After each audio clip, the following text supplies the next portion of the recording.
But I get it. A lot of us want to be like that agent, right? You've got that agent in your office or that agent in your market, and you just look up to them. And man, you heard that they just absolutely crush it because they do Zillow. You heard that they've got online presence. They've got a YouTube channel, whatever it is that's generating this business for them. You look at that and you say, oh, that's what I have to go do. And so it's a constant feeling of should, like I should be doing that. And then you just should all over yourself, right? So you got this constant feeling that you should be doing things. But the truth behind all of it is you got to have a clear plan that's congruent to you and then stay consistent with that plan so that you remove all of those shoulds. And so what does alignment look like in real estate? How do you find a plan that aligns with your strengths? How do you do that? Well, I think first of all, you need to look at your previous experiences. What comes natural to you? If you know your zone of genius, if you know what lights you up and what you're really good at, then lean into that.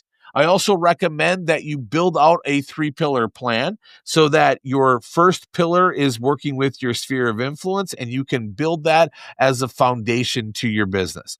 Then when we look at the chase pillar, there's all kinds of chase pillars. There's open houses, online leads, FSBOs and expireds. There's door knocking, there's circle prospecting, there's geo farming. There's niches like working with seniors and working with first-time home buyers and working with probate and working with investors. Like the list goes on. Okay.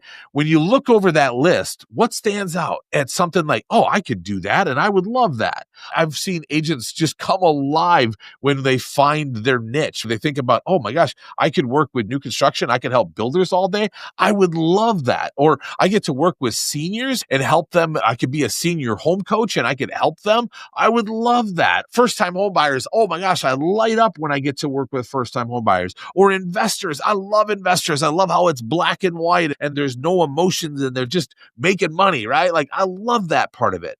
So when you think about all of the different chase pillars, what one stands out as, that resonates with me. That feels right. And once you got that feeling, that's what you lean into. You don't lean into this idea of, oh, it's working for them or this, because here's the thing. There's so many different ways to build a real estate business.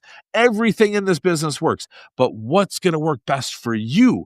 That's the question you have to ask. And what is exciting you the most? What do you just get giddy about that you cannot wait to go do? You cannot wait to go serve them. Maybe it's, I think about Bobby out in Oregon, Bobby Bryan. She just lit up with the idea of working with seniors and helping seniors. See, this is what's driving her business. And now she's doing all kinds of things. She's doing expos and conferences and meetups, and she's connecting with senior living facilities and directors, and she's a placement specialist, and she is just on fire and passionate about working with seniors. This has just lit her up. This has become part of her plan.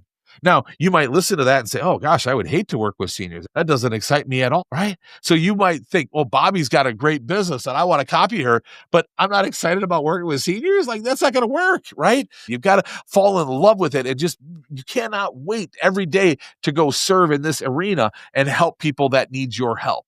And the best exercise for all of this is to ask yourself, what energizes you? What clients have you worked with in the past that, man, that was a lot of fun. I loved working with them. I want to do more of that. And then also ask yourself, what exhausts you? What clients have you worked with in the past that, boy, if I had never worked with them again, that would be great, right? Well, who are those people? And what does that person look like? And then how can you build your business accordingly? That's what you're asking yourself, is how can I build my business around what excites me and how can I avoid what drains me? And I'm telling you, if you do that, you're no longer going to be copycatting anybody. You're going to take what you need for your plan, because once you have that 3-pillar plan, it becomes a filter. And then you get to look through that filter and say, oh, that's a great idea, but it's not a part of my plan. So then you can eliminate shiny object syndrome. When it's a 3-pillar plan and it's congruent to you, it's much easier to be consistent. And again, consistency is where it's at. If you need help building your 3-pillar plan, that's what we do here at Agent Rise. You can check us out at agentrisecoaching.com. Book a strategy call with me today, and let's get building your 3-pillar plan. Thanks so much for watching. Hope you have a great day. And like always, remember to be the reason somebody smiles today.